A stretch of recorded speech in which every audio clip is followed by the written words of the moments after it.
القمار الإلكتروني يا أيها الذين آمنوا إنما الخمر والميسر والأنصاب والأزلام رجس من عمل الشيطان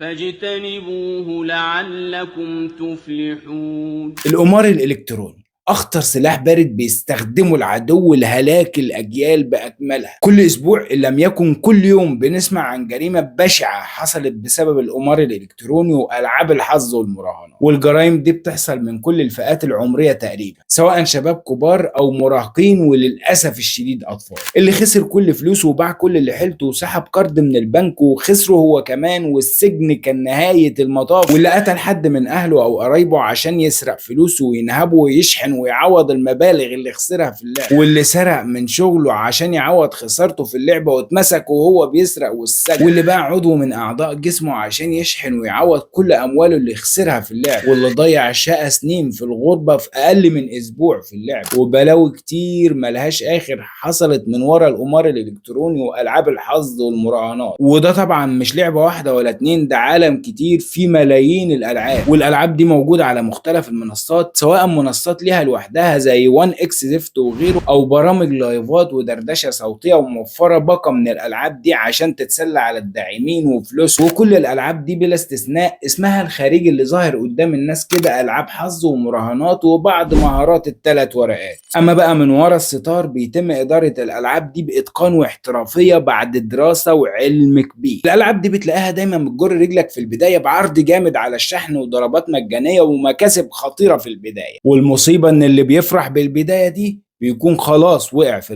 المصيدة اللي هدفها هو وهمك واقناعك انك خلاص هتبقى مليونير بعد شوية ضربات زي اللي شفتهم في البداية. وطبعا هتلاقي نفسك وقعت في الدوامة اللي ملهاش اخر. بعد اول شحنة هتكسب لك شوية وهتطمع وهتروح تلعب بيهم فهتخسرهم، فطبعا دمك هيتحرق وايدك هتروح على الشحن للمرة التانية عشان تعوض، فتشحن شحنة صغيرة وبرضه تخسرها. دمك هيتحرق اكتر فهتسب وتلعن وبرضه هتوهم نفسك ان المرة دي هتكسب وهتعوض، فتروح تشحن للمرة التالتة وبمبلغ اكبر وهوب كسبت المرة دي، لكن طبعك يتغلب عليك وتطمع وتفضل تضرب ضربات وتعلي الرهانات لحد ما عدادك يصفر. وهتفضل تلف في نفس الدايرة وانت مش دريان، ومش هتفوق غير وانت مكتشف انك عامل بلوة كبيرة او بايع اللي وراك واللي قدامك عشان تعوض خسارتك. وطبعا الدوامة دي بيدخلها كل اللي بيقع في نقطة البداية، كل واحد على حسب ما بيلحق نفسه. وفي اللي ما بيعرفش يسيطر على نفسه وبيقع في مصيبة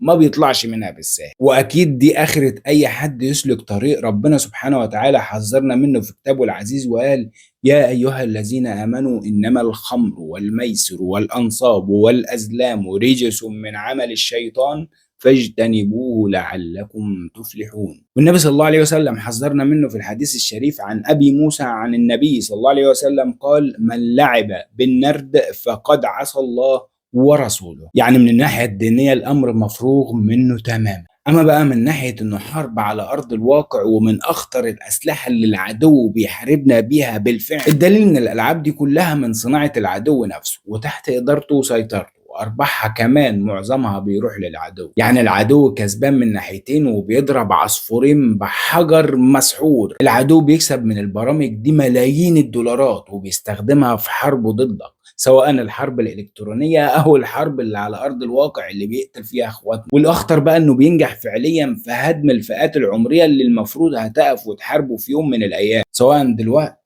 أو بعدين. عشان كده بيستهدف من أول الأطفال لحد الشاب الكبير. يا رب تكون وصلت لحد هنا في الفيديو والرسالة وصلتك وعرفت سكة القمار الإلكتروني جاية منين وبتودي على فين. ويا رب تكون سبب إنها توصل لغيرك، وتعمل لايك وشير وتشترك في القناة عشان الفيديو ينتشر بشكل أكبر. وأخيرا ما تنساش صلى على النبي.